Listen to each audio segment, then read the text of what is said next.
thread of things I wanted to cover and answer or help answer if you guys have any questions. But first, I want to say thank you for all the views for the channel. I know Taisha's uploaded 2 videos already, and her second one has 239 videos, or 239 views, while her first one only had 30, so she just jumped a bunch of views like crazy. And then Monique finally posted her video. It's about damn time. And then I guess we're just waiting on Hunter. If he doesn't want to, that's cool. I mean, it doesn't really matter. But first thing I want to cover is each branch is for the Asvab, because I know a lot of people have questions about the Asvab when they're trying to join. Like, they're in the process of talking, but they haven't actually got to the point of taking their test yet.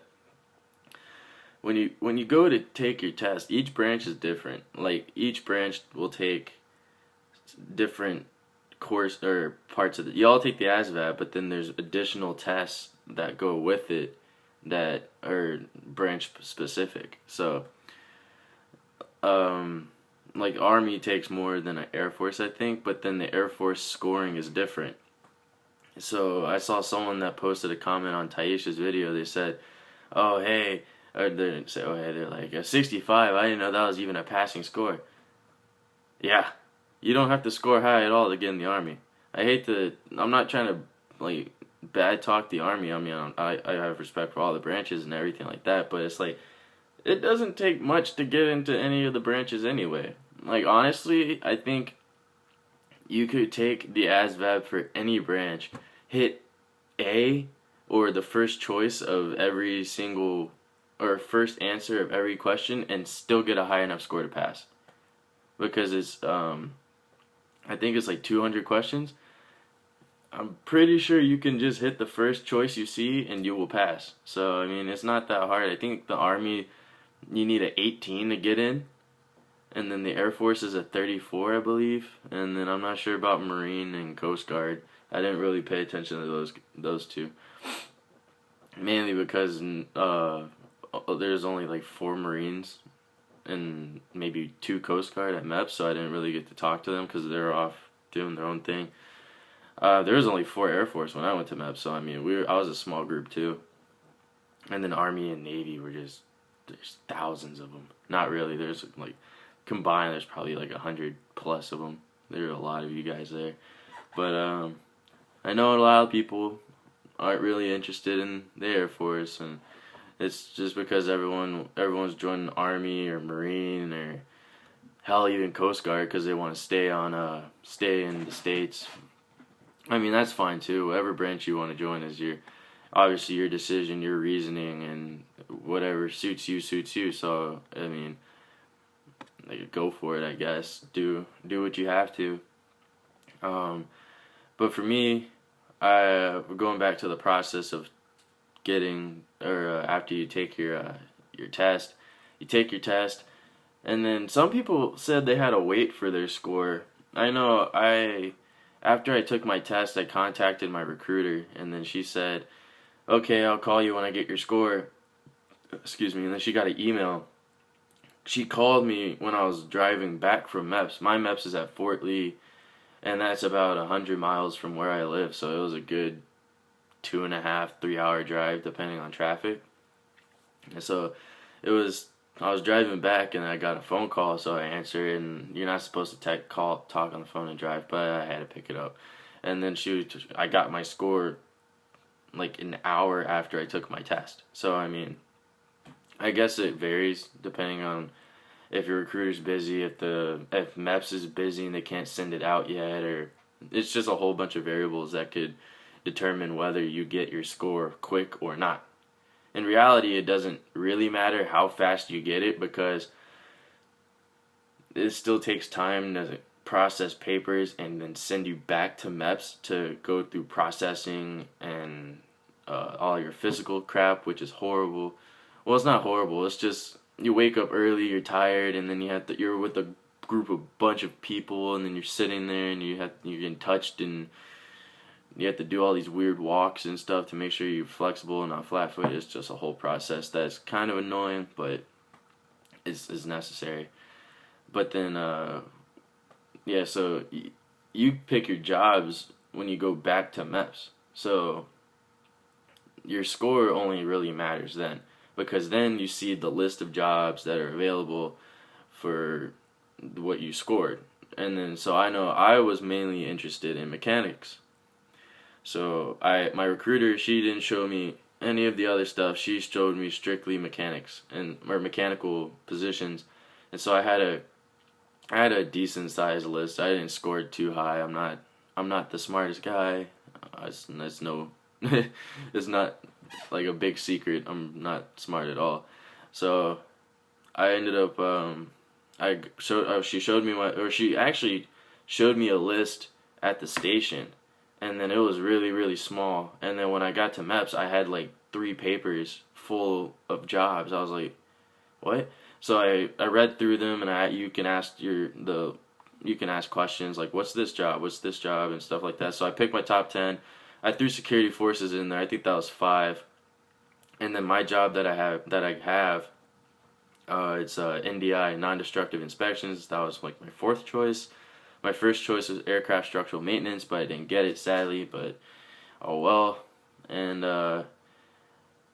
so yeah, I ended up getting my 4th choice, which is pretty good. But I've heard some guys, they score really really well, and then they throw all these their top 10, and then they put in the 10 is obviously the one you want the least, and then they go and just pick number 10, then send you out. So I mean, it's either way.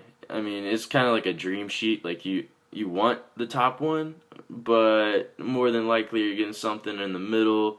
And if they really need to fill the position on that is on your list and it's at the bottom, they're throwing you in that position that's at the bottom. I remember talking to my recruiter. She said something because I didn't want security forces at first because I heard something about it from my dad, and he was telling me about how security forces was when he went, and that was over 20 years ago. And so I was like, oh, that's horrible. I don't want that. And then she told me I had to put it on my list because I didn't score high enough, going back to me not being smart. So I was really upset. And then all the branches, all the recruiters are going to do this. It's like, are you joining for you or are you joining for your country? And then they pull that card. And then she pulled at me. She's like, are you doing this just for a job, or are you doing this because you want to serve the Air Force? And I'm like, I didn't say I think. I told her, I was like, I know I can get a job to learn a profession and serve my country at the same time proficiently without any mishaps or. And then she took that answer, and then how long was it? I got in a car crash on the way back from MEPS after swearing in, so I was delayed, I think, a month because of that. So it took me about 3 months to find out what job I got and when I was leaving. And Taisha already left, so I hope she's doing well. I hope everything's going great for her at Army Basic. I know Monique is leaving really soon. I think she's leaving in August, so she's going to be headed out soon too. And then Hunter leaves, I believe, in December. So he's going to be gone after me because I leave October 6th. And so I have quite a bit of time before I actually ship out. Air Force Basic is only 8 weeks. It's not long at all. And then I think my tech school is 2 months.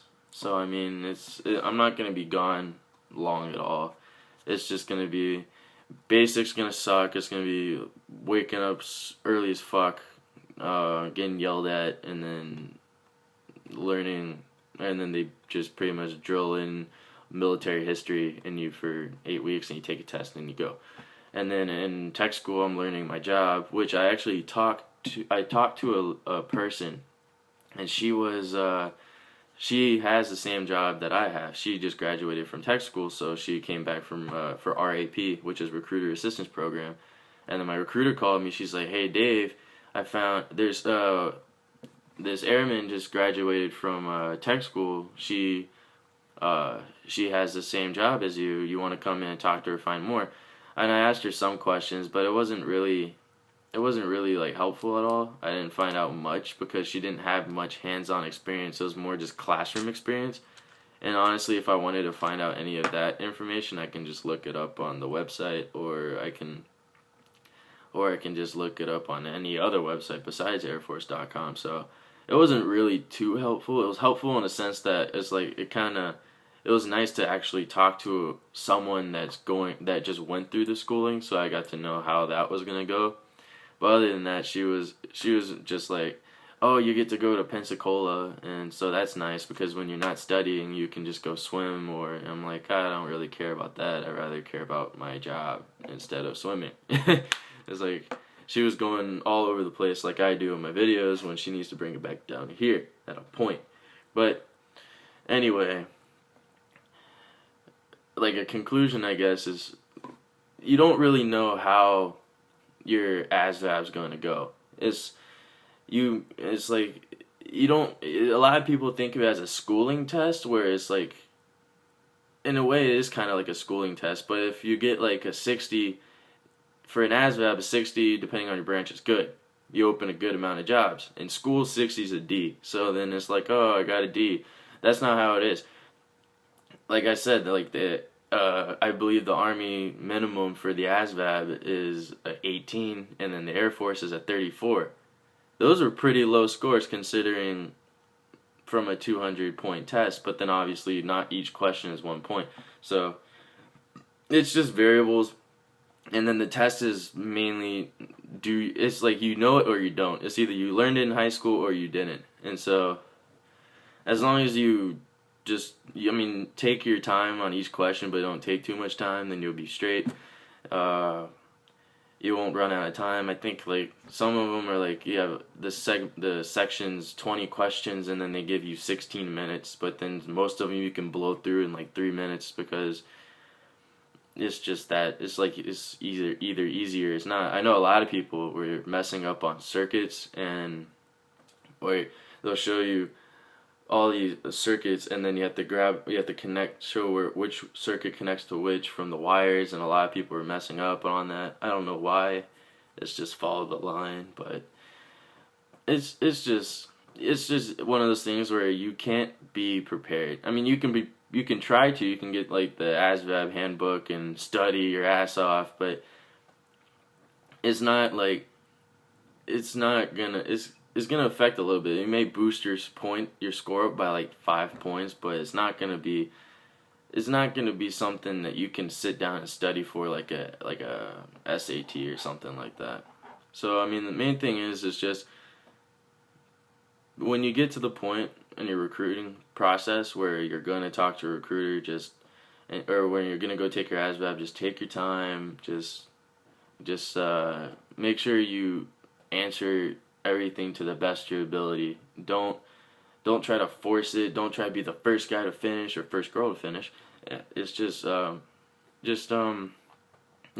your time. So I'm pretty sure I said about 1,000 times in this video now that I'm realizing it, and it's pretty embarrassing. So I'm gonna go ahead and wrap this video up. I'm probably gonna make another one after this because I want to get into more just specific or Air Force specific topics.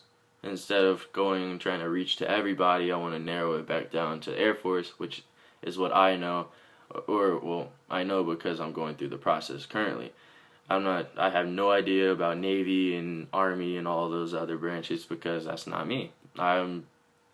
So I'll catch you guys later. Thank you for watching all our videos, and thank you for supporting Taisha. She's leading all of us in views right now, which is great. Her videos are great. But thanks guys, and I'll catch you later.